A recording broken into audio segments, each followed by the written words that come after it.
पूजा के बाद भी खाली जेब, मेहनत के बाद भी खाली हाथ, तो सच जानने के लिए तैयार हो जाइए, क्योंकि ये वीडियो बताएगा वो राज जो सदियों से छिपाया गया कि लक्ष्मी क्यों नहीं आती और कैसे उन्हें रोका भी जा सकता है।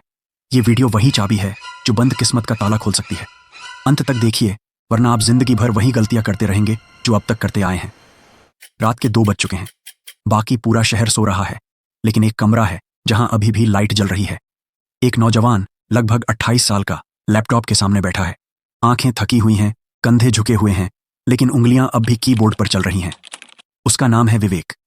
नाम में ही विवेक है, लेकिन हालत ऐसी कि समझ में नहीं आता गलती उसमें है या किस्मत में। पढ़ा लिखा है, MBA किया है, मार्केटिंग में अनुभव भी है और दिन के 14-16 घंटे मेहनत करता है। सुबह जल्दी उठता है, मॉर्निंग रूटीन फॉलो करता है, पॉजिटिव एफर्मेशन बोलता है। फिर भी महीने के आखिर में उसका बैंक बैलेंस देखकर उसके चेहरे पर वही पुरानी खामोशी छा जाती है। इतनी मेहनत करके भी क्या हासिल हुआ? विवेक अकेला नहीं है। उसकी तरह लाखों लोग हैं इस देश में जो काबिल हैं, मेहनती हैं, ईमानदार हैं, पर जीवन की गाड़ी किसी ढलान पर फंसी हुई लगती है। लोग पूछते हैं, क्या कर रहे हो आजकल? और जवाब में वो हंसकर कहता है, बस संघर्ष जारी है। लेकिन अंदर कहीं ना कहीं उसकी आत्मा चिल्ला रही होती है, कब तक संघर्ष, कब तक? उस दिन की बात है जब विवेक ने पहली बार खुद से यह सवाल किया, क्या मेहनत काफी नहीं है? उसने अपने कॉलेज के दिनों की याद की, जब उसे लगता था कि अगर ईमानदारी से मेहनत की जाए तो भगवान भी साथ देते हैं। लेकिन अब उसे लगने लगा है कि भगवान शायद व्यस्त हैं, या शायद उन्होंने कुछ लोगों को फेवरेट बना रखा है। उसने एक पुरानी किताब उठाई, भगवद गीता। उम्मीद थी कि शायद वहां कुछ जवाब मिलेगा, लेकिन जो पढ़ा वो और उलझा गया। कर्म करो, फल की इच्छा मत करो। मगर मन में सवाल उठा, अगर फल की इच्छा नहीं करूं तो बिल भरूंगा कैसे? EMI चुकाऊंगा कैसे? मां की दवा लाऊंगा कैसे? रात को उसने मां से पूछा, मां, क्या पैसा किस्मत से आता है? मां बोली, बेटा, भगवान सबको देता है, बस किसी को जल्दी, किसी को देर से। पर वो देर अब थकाने लगी है। कुछ दिन पहले ही उसने एक ऑनलाइन इंटरव्यू देखा जहां एक करोड़पति कह रहा था, मैंने लाइफ में बहुत संघर्ष किया है। एक वक्त ऐसा भी था जब मेरे पास खाने तक के पैसे नहीं थे। विवेक को सुनकर गुस्सा आया, तो फिर अब क्यों ताजमहल जैसे घर में बैठकर कहानी सुना रहे हो? संघर्ष तो अब भी मैं कर रहा हूं, फर्क सिर्फ इतना है कि मेरी कहानी कोई नहीं सुनता। एक दिन वो मंदिर गया, हाथ जोड़कर बोला, हे लक्ष्मी मां, अगर वाकई आप होती हैं तो मेरे जैसे लोगों के पास क्यों नहीं आती? क्या आप भी अमीरों की चमक धमक में खो गई हैं? उसकी आवाज में कड़वाहट थी, पर आंखों में नम्रता। बाहर निकलते हुए उसने एक भिखारी को देखा, गंदे कपड़े, सूखा शरीर और हाथ में कटोरा, लेकिन चेहरा शांत। विवेक रुक गया, बोला, तुम इतने शांति से बैठे हो, तुम्हें चिंता नहीं होती कि कल क्या खाओगे? भिखारी बोला, साहब, चिंता तो अमीरों को होती है, हमारे पास खोने को कुछ नहीं, इसलिए चैन से बैठते हैं। उस रात विवेक सोच में पड़ गया, क्या वाकई धन शांति लाता है या सिर्फ और चिंता? लेकिन मन ने कहा, नहीं, धन जरूरी है, वो चैन नहीं, लेकिन चैन के रास्ते खोलता है। मगर फिर भी ये सवाल बना रहा, अगर मैं मेहनत कर रहा हूं तो लक्ष्मी क्यों नहीं आ रही? धीरे धीरे उसकी जिज्ञासा और गहराने लगी। उसने किताबें पढ़ी, वीडियो देखे, संतों के प्रवचन सुने, लेकिन सबके जवाब अलग अलग। कोई कहता घर में वास्तु दोष है, कोई कहता शनि भारी है, कोई कहता कर्मों का फल है, पर कोई यह नहीं बताता कि एक पढ़ा लिखा, संयमी और मेहनती व्यक्ति को दर दर की ठोकरें क्यों खानी पड़ती हैं। उसने अपने कुछ दोस्तों से बात की। एक दोस्त जो अब विदेश में है और लाखों कमा रहा है, उसने कहा, ब्रो, सब माइंडसेट का खेल है। विवेक ने पूछा, क्या माइंडसेट से बैंक अकाउंट भर जाता है? जवाब मिला, नहीं, पर माइंडसेट बदलता है तो सोच बदलती है और सोच से रास्ते खुलते हैं। विवेक को यह बात थोड़ी सच्ची लगी। उसने गौर किया, जब भी वो बहुत निराश होता है तो वह चुपचाप हो जाता है, कोशिशें कम कर देता है और खुद को कोसता है।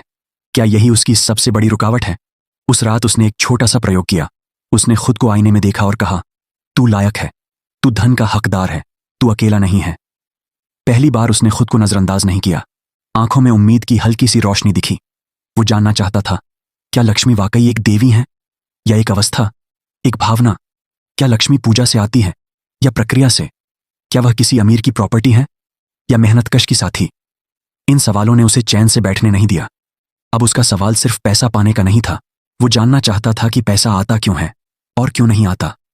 फिर उसने एक दिन कुछ गहराई से सोचा, अगर भगवान सबके साथ हैं तो फर्क कहाँ है?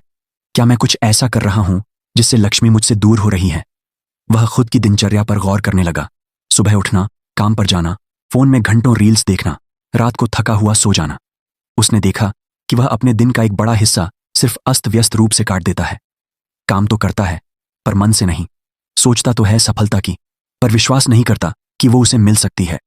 धीरे धीरे उसे एहसास होने लगा कि मेहनत एक पहलू है, लेकिन उससे भी जरूरी है अंदर की तैयारी। शायद लक्ष्मी सिर्फ दरवाजे पर नहीं आती, बल्कि पहले दिल में उतरती हैं। उसे एक बार एक बुजुर्ग मिले, एक पुराने आश्रम के महाराज। उन्होंने कहा, बेटा, लक्ष्मी को बुलाने से पहले खुद को तैयार करना पड़ता है। वो आती हैं वहां जहां अनुशासन है, प्रेम है, सेवा है और आत्मसम्मान है। पैसा बहता है, वो एक नदी है, और नदी वहीं बहती है जहां रास्ता साफ होता है। उस दिन विवेक को पहली बार किसी ने एक नया दृष्टिकोण दिया।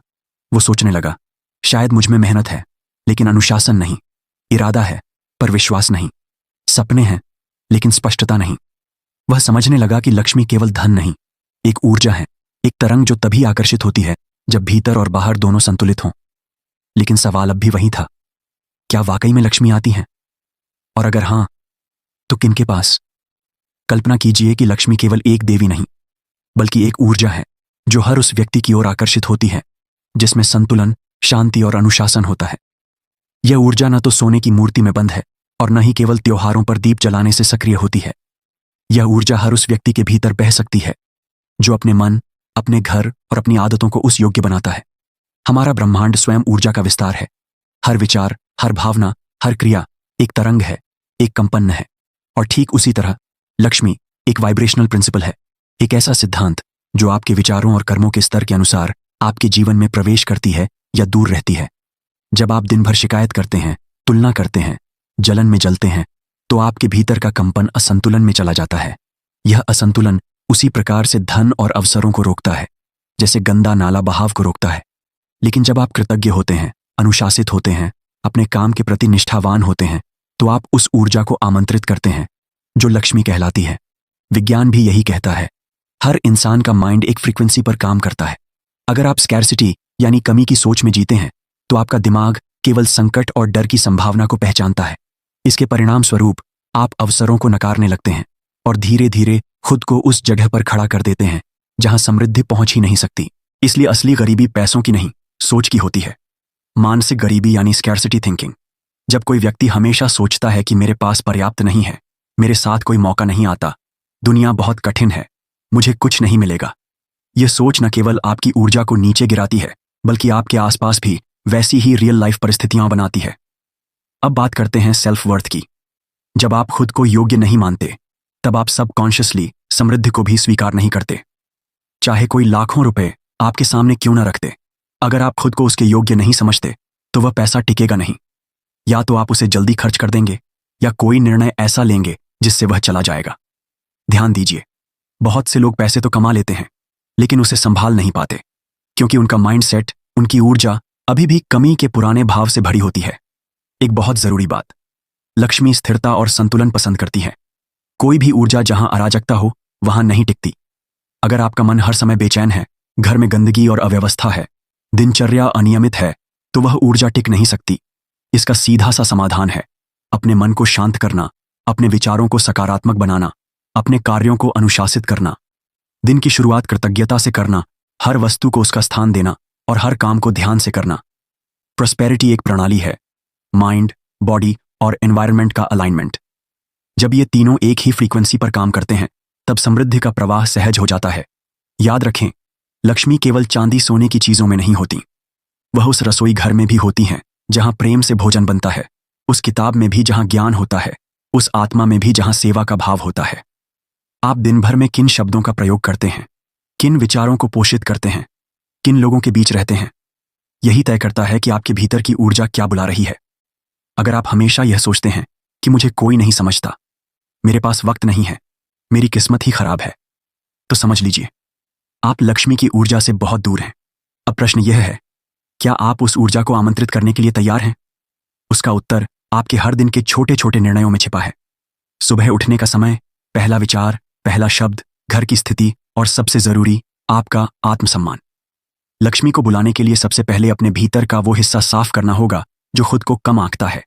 आपको खुद को यह कहना होगा, मैं योग्य हूं, मैं समृद्ध हूं, मैं हर उस ऊर्जा के योग्य हूं जो प्रेम, संतुलन और प्रसन्नता लाती है। और यही लक्ष्मी का वास्तविक विज्ञान है। कल्पना कीजिए, आप एक सुंदर घर में रहते हैं जहां सब कुछ व्यवस्थित है, लेकिन फिर भी आपको लगता है कि कुछ कमी है। आप मेहनत करते हैं, पूजा पाठ करते हैं, फिर भी लक्ष्मी आपके जीवन में स्थायी रूप से नहीं आती। क्या आपने कभी सोचा है कि इसका कारण आपके घर में छिपे कुछ दोष हो सकते हैं? सबसे पहले हम बात करेंगे अव्यवस्था की। जब आपके घर में चीजें इधर उधर बिखरी होती हैं, तो यह न केवल आपके मन को अशांत करता है, बल्कि सकारात्मक ऊर्जा के प्रवाह को भी रोकता है। उदाहरण के लिए, यदि आपके घर के मुख्य द्वार पर जूते चप्पल बिखरे हों, तो यह नकारात्मक ऊर्जा को आमंत्रित करता है। इसका समाधान है नियमित रूप से सफाई करना और हर वस्तु को उसकी निर्धारित जगह पर रखना। दूसरा दोष है नकारात्मक बातचीत। जब घर में लोग एक दूसरे से कटु शब्दों में बात करते हैं, तो यह वातावरण को विषाक्त बना देता है। शब्दों की शक्ति को समझें, वे आपके जीवन की दिशा निर्धारित कर सकते हैं। इसलिए सकारात्मक और प्रेरणादायक शब्दों का प्रयोग करें, जिससे घर में सुख शांति बनी रहे। तीसरा दोष है पारिवारिक संघर्ष। जब घर के सदस्य आपस में झगड़ते हैं, तो यह न केवल मानसिक तनाव का कारण बनता है, बल्कि धन की स्थिरता को भी प्रभावित करता है। एक उदाहरण लें, यदि पति पत्नी के बीच लगातार विवाद होते हैं, तो यह आर्थिक निर्णयों को प्रभावित कर सकता है। इसका समाधान है संवाद स्थापित करना और एक दूसरे की भावनाओं का सम्मान करना। चौथा दोष है अस्वच्छता। जब घर गंदा होता है, तो यह नकारात्मक ऊर्जा को आकर्षित करता है। उदाहरण के लिए, यदि रसोई घर साफ नहीं है, तो यह स्वास्थ्य पर भी प्रभाव डाल सकता है। इसका समाधान है नियमित रूप से सफाई करना और स्वच्छता बनाए रखना। पांचवां दोष है समय की बर्बादी।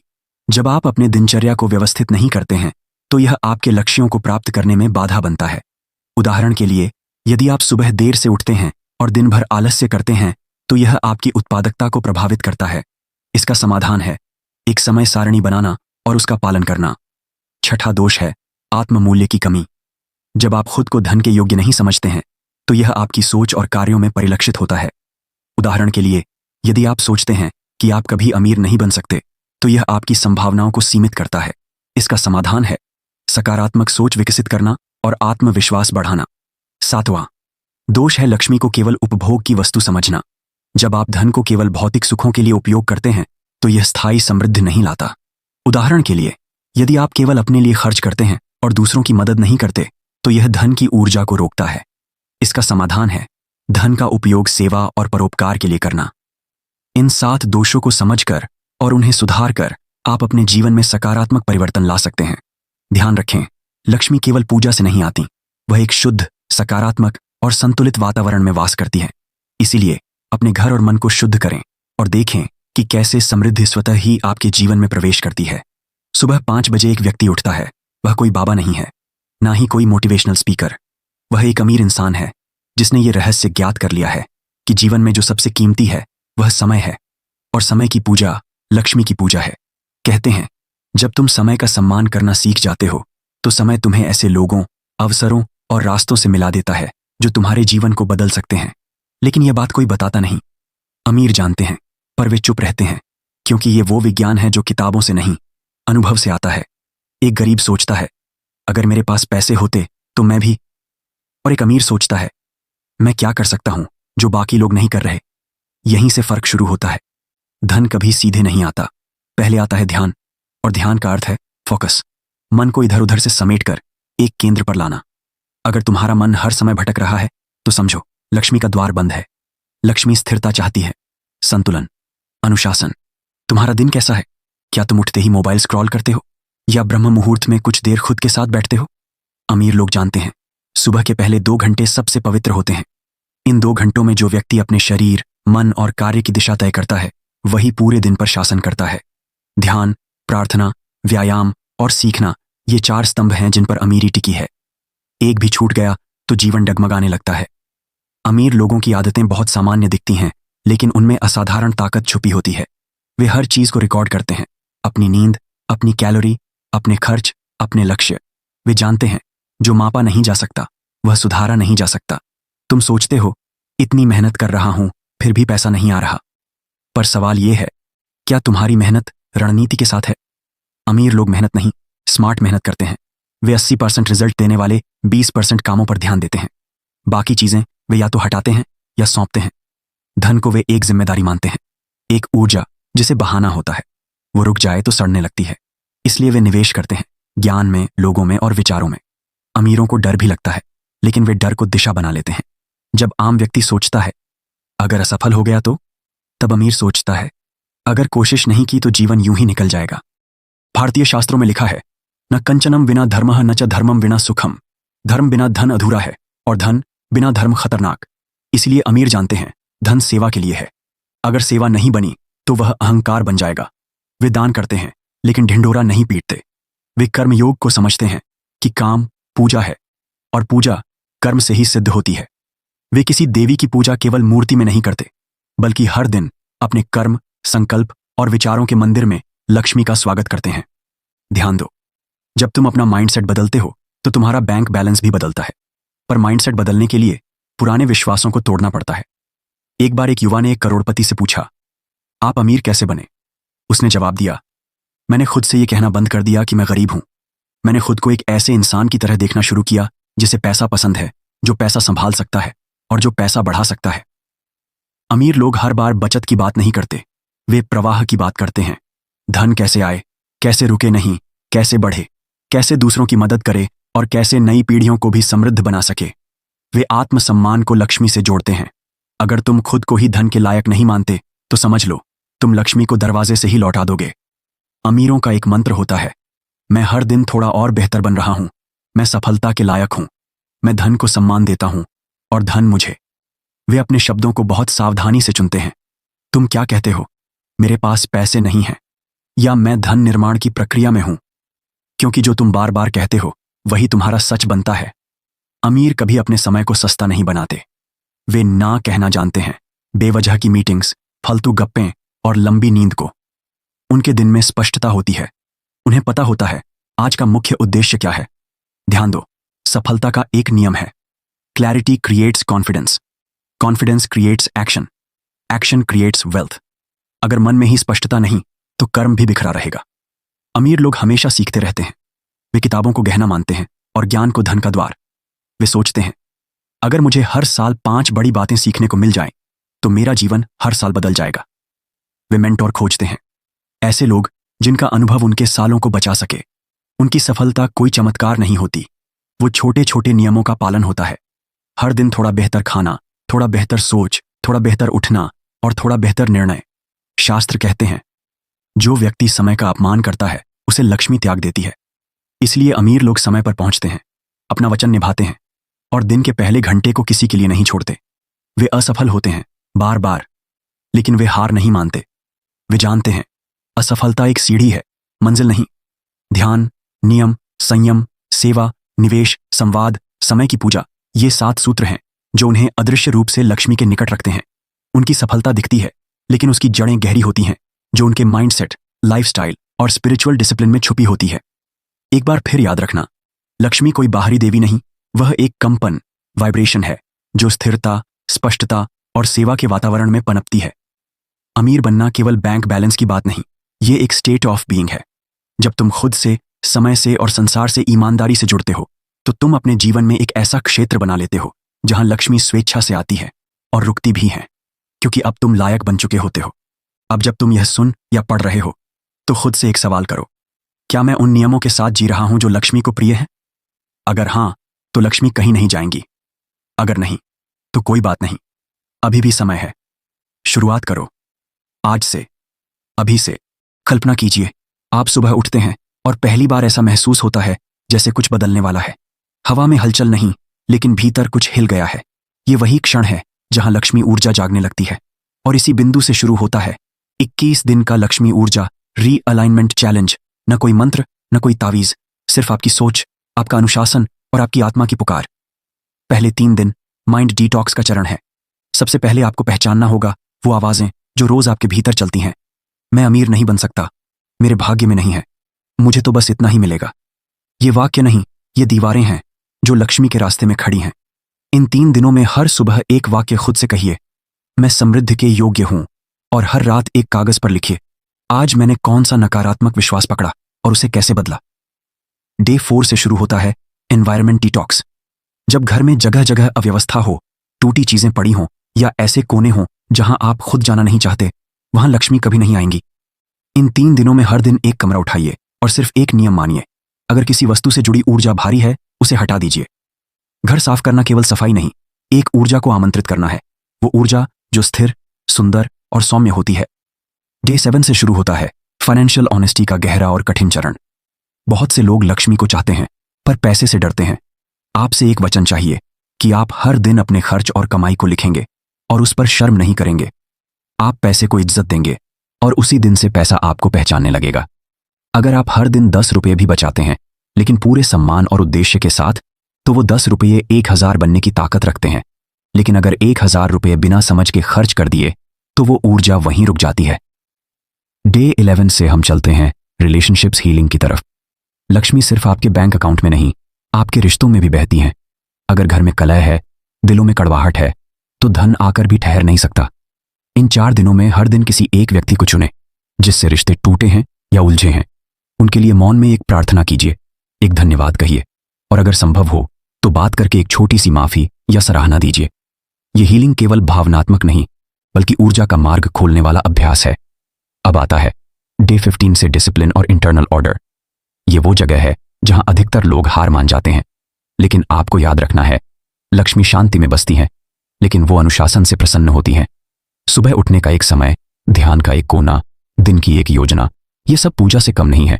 हर दिन एक आदत चुनिए, चाहे वो 20 मिनट का ध्यान हो, 1 घंटा बिना मोबाइल के काम करना हो, या 10 मिनट ग्रेटिट्यूड लिखना। अनुशासन का हर बीज भविष्य में समृद्धि का पेड़ बनता है। डे 19 से शुरू होता है सेवा, आभार और आत्मसमर्पण का अंतिम और सबसे शक्तिशाली चरण। ये 3 दिन आपके जीवन की दिशा तय कर सकते हैं। हर दिन कुछ ऐसा कीजिए जो सिर्फ दूसरों के लिए हो, बिना अपेक्षा, बिना दिखावे। ये सेवा हो सकती है किसी को भोजन देना, किसी की बात ध्यान से सुनना, या अपने समय का एक भाग समाज को देना। साथ में हर रात एक डायरी में 5 चीजें लिखिए जिनके लिए आप आभारी हैं, और फिर मौन में कहिए, हे देवी, मैं तैयार हूं। अब मैं अपने भीतर से बहने वाली समृद्धि को स्वीकार करता हूं। और यही वो स्थान है जहां वो वाक्य सच हो जाता है। लक्ष्मी तब तक नहीं आती जब तक आप खुद को उसके लायक नहीं मानते। ये 21 दिन पूजा नहीं है, ये पुनर्जन्म है। आपका नया रूप, नया जीवन और एक नई ऊर्जा। बहुत से लोग सोचते हैं कि समृद्धि केवल बैंक बैलेंस से आती है, पर जो जान गए वो समझते हैं लक्ष्मी एक माइंडसेट है, एक व्रत है, एक तपस्या है। अगर आप इन 21 दिनों को पूरी निष्ठा से झींगे तो आपको खुद को बदलते देखने से कोई नहीं रोक सकता। आपके सोचने का तरीका बदलेगा, काम करने की ऊर्जा बदलेगी, और धीरे धीरे बाहर की दुनिया भी उसी के अनुसार बदलने लगेगी। लक्ष्मी को बुलाने के लिए कोई घंटा नहीं बजाना होता, बस भीतर का द्वार खोलना होता है। और वो द्वार खुलता है आत्मसमर्पण से, अनुशासन से, और सबसे बढ़कर सच्चे आभार से। अगर आपको इस वीडियो से कुछ मिला हो, कोई एक लाइन भी आपके दिल तक पहुंची हो, तो इसे किसी ऐसे को जरूर भेजिए जो आज संघर्ष कर रहा है, किसी ऐसे को जिसे शायद उसकी वर्थ याद दिलाने की जरूरत है। ये वीडियो एक कर्म है, और कर्म तब तक अधूरा है जब तक उसे कोई और ऊर्जा न मिले। अगर आप वाकई इसे अपने जीवन का हिस्सा बनाना चाहते हैं तो इसे एक बार नहीं, 7 बार देखिए। हर बार एक नई बात समझ आएगी, हर बार कोई पुराना पर्दा हटेगा, और शायद उस 7वीं बार देवी लक्ष्मी खुद आपके जीवन को देखकर मुस्कुरा दें और कहें, अब तू तैयार है। अगर ये वीडियो आपके दिल को छू गया तो कमेंट में सिर्फ एक शब्द लिखिए, प्रवाहित। ये दिखाएगा कि अब लक्ष्मी की ऊर्जा आपके जीवन में बहना शुरू हो चुकी है। अगर इस वीडियो ने आपकी सोच बदल दी तो वीडियो को लाइक और चैनल को सब्सक्राइब करके अपना धन्यवाद जरूर दर्ज करें।